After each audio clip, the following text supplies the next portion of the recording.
Good morning everyone. Good morning भैया। सबको पता है ना कि आज हमारे विद्यालय का द्वितीय वर्षगांठ है। आज ही के दिन हमारे विद्यालय का स्थापना हुआ था और 2020 में 30 नवंबर 2020 वो तारीख थी। बहुत से कम बच्चे होंगे जो उस दिन भी यहाँ मौजूद रहे होंगे, परंतु उस दिन से जो सफर शुरू हुआ था वो आज भी चल रहा है और आगे भी चलता रहेगा। एक बड़ी प्रसिद्ध पंक्ति है कि जिंदगी की असली उड़ान अभी बाकी है, जिंदगी के कई इम्तिहान अभी बाकी है, अभी तो नापी है मुट्ठी भर जमी मैंने, अभी तो सारा आसमान बाकी है। ये तो थी ऐसी बातें जिससे तुम लोगों का ध्यान थोड़ा इधर आए, क्योंकि जो हमको बोलना है वो कुछ और ही बोलना है। ये स्कूल जब शुरू किया गया था तब भी ईटा में बहुत सारे स्कूल्स थे, तो इस स्कूल को शुरू करने का एक महत्व था। इस स्कूल को शुरू करने से पीछे एक लॉजिक था, एक रीजन था कि क्यों हमें स्कूल खोलना है। बस ऐसे खोल के बैठ थोड़ी जाना था, कुछ एक लक्ष्य था हमारे दिमाग में। और वो लक्ष्य पता है क्या था? वो लक्ष्य था इंडियोलॉजी का जो कंसेप्ट है उसके खिलाफ जाकर के आने वाली पीढ़ी का निर्माण करना। अब बहुत से लोगों को लगेगा कि ये कौन सा वर्ड बोल दिए जिसका कुछ मतलब समझ में नहीं आया। इंडियोलॉजी का मतलब होता है definition of India according to west, मतलब पश्चिम के लोगों की जो सोच हमारे प्रति है उस विचारधारा के अगेंस्ट जाकर एक अलग विचारधारा के साथ बहने की हम लोगों ने कोशिश की थी।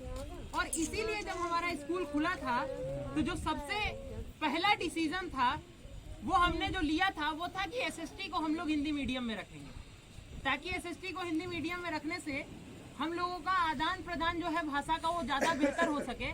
और सामाजिक विज्ञान चूंकि एक ऐसा सब्जेक्ट होता है जो सामाजिक तौर पर एक प्राणी को डेवलप करता है, तो वो अगर मातृभाषा में होगा तो मम्मी की बात ज्यादा समझ में आती है और जब चोट लगता है तो सबसे ज्यादा मम्मी ही याद आती है। इसी वजह से हम लोग हिंदी मीडियम में इसकी शुरुआत की। अब जब हम आगे बढ़े तो बहुत सी चीजों के बारे में हम लोग यहाँ पे जाने। हम लोग हमेशा ये कोशिश किए कि हम लोग धारा के विपरीत बहने की कोशिश भी ना करें और धारा के साथ बहने की कोशिश भी ना करें, क्योंकि हम एक अलग ही नदी है जिसका अपना एक अलग ही धार था। इसीलिए अब सबको याद होगा कि 15 अगस्त 2022 से कुछ दिनों पहले 8 अगस्त 2022 के दिन हमारे विद्यालय ने तिरंगा यात्रा निकाला था। यस भैया। उस तिरंगा यात्रा से पहले बीटा के इतिहास में कभी तिरंगा यात्रा नहीं निकला था। और जैसे ही हम लोग तिरंगा यात्रा निकाले, रोड पे सब लोग एक एक झंडा लेके ऐसे भी चल दे रहे थे, कह रहे तिरंगा यात्रा है, चले ना। वो शुरुआत थी। और ये बात कहाँ से शुरू हुई? आजादी के अमृत काल से। सब कुछ घूम फिर के वहीं पहुंचता है जो हम अक्सर कहते हैं कि हम लोगों का जो जन्म हुआ है बहुत ही भगवान सोच समझ के इसी समय पे हम लोगों को जन्म दिया। काहे नहीं 50 साल पहले हम लोगों का जन्म हुआ और काहे नहीं आज से 50 साल बाद हम लोगों का जन्म हुआ? कुछ सोचे तो होंगे भगवान, कुछ सोच समझ के इस समय हम लोगों को जन्म दिए होंगे। हम लोग जानते हैं कि हम लोग आजादी के अमृत काल में हैं। और अमृत काल का मतलब क्या होता है? क्या मतलब होता है अमृत काल का? अमृत काल का मतलब क्या होता है? अमृत काल का मतलब होता है, अमृत काल का मतलब ताली बजाना होता है। अमृत काल का मतलब होता है सबसे बढ़िया समय। और सबसे बढ़िया समय पे जिसका जन्म होता है वो सबसे बेहतर होता है। तो जो सबसे पहली बात यहाँ पे, एक बात यहाँ पे बताया गया, वो क्या बताया गया है जो तुम यहाँ पे सुने? तो तुम क्या सीखे अब तक? आज का जो प्रोग्राम हम बनाए थे किसी सोच के साथ बनाए थे, ये सब कुछ कनेक्टेड था। अमृतकाल प्लस आज का प्रोग्राम अब तक जो चला है उसमें तुम क्या सीखे ये बताओ जरा। तो जो बात अभी तक हम लोग को बताया गया वो सबसे पहले अगर हम सुप्रिया का बात करें तो सुप्रिया क्या बोली? घूम फिर के एक चीज पर आई। वो किस चीज पे आई?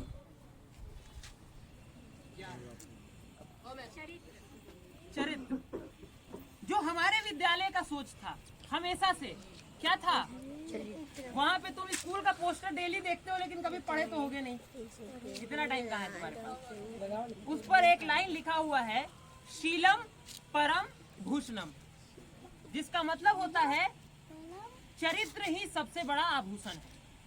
यानी पूरी की पूरी एजुकेशन का जो आखिरी दिन हम बात बोले थे कि एजुकेशन इज फॉर एम्पावरमेंट और एम्पावरमेंट कहाँ से होता है? कैरेक्टर से होता है। ये पूरी की पूरी बात जो आज हम लोग सुने सबसे, उसका जो निचोड़ था वो यही था।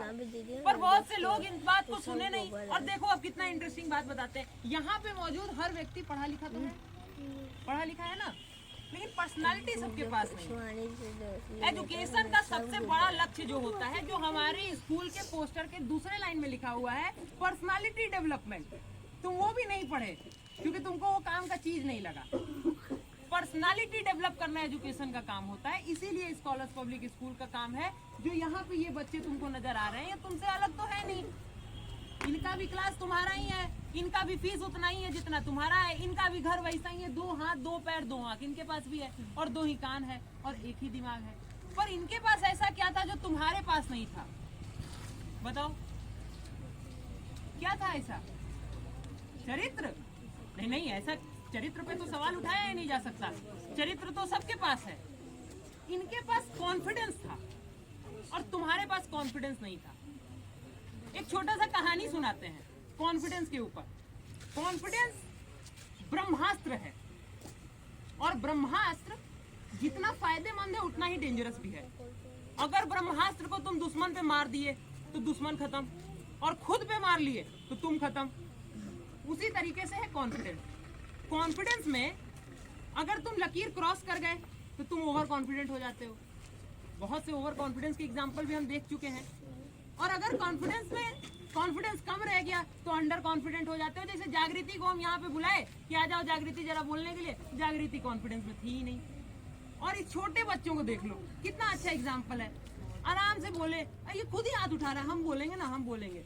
उसको एक कविता आता है वो तिरंगा वाला, कि तिरंगा 3 रंग का झंडा अपना जहर लहर लहलाता है, और उसके बाद जो भी होता है। बट उसको एक भी आता है तो वो कॉन्फिडेंस में है कि मेरे को एक तो आता है ना, और उससे कई गुना ज्यादा तुम्हारे पास ज्ञान है ना, बट तुम कॉन्फिडेंस में नहीं थे। एक बोले ना, एक कहानी सुनाते हैं।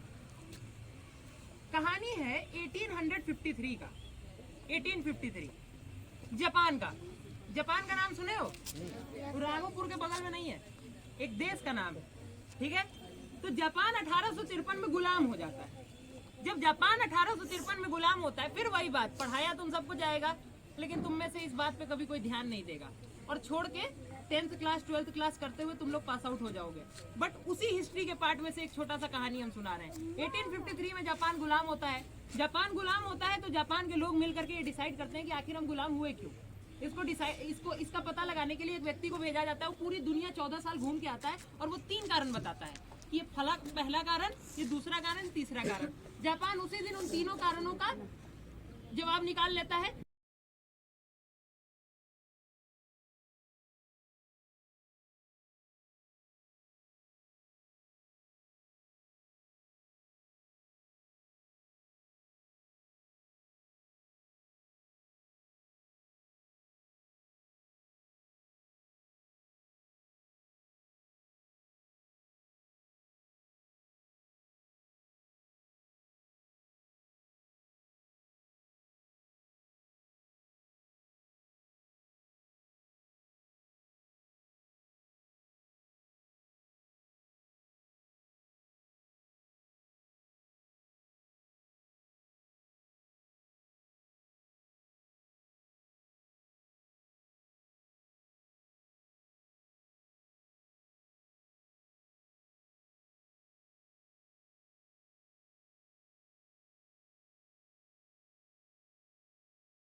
कि वसुधा का नेता कौन हुआ, भूखंड विजेता कौन हुआ, अतुलित यश क्रेता कौन हुआ, नवधर्म प्रणेता कौन हुआ, जिसने न कभी आराम किया, विघ्नों में रहकर काम किया।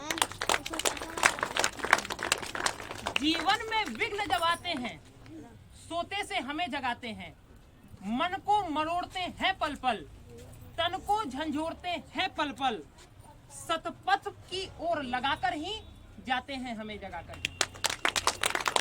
बहुत बहुत धन्यवाद। इसी सोच के साथ कि आप सभी का उज्जवल भविष्य होगा और आने वाले 25 साल बाद ये जो अमृत काल है, यहाँ उपस्थित हर व्यक्ति मिलकर इस देश की संसद पे कब्जा कर लेगा। यही हमारा उम्मीद है, यही तुम लोगों से हमारी अपेक्षा है और तभी देश अमृत काल में प्रवेश कर पाएगा। हम अपनी बात को समाप्त करते हैं। लास्ट में बहुत बहुत धन्यवाद। जय हिंद, जय भारत, भारत माता की जय। एक बार नारा लगाओ, वंदे मातरम, वंदे मातरम, वंदे मातरम, वंदे मातरम, वंदे मातरम।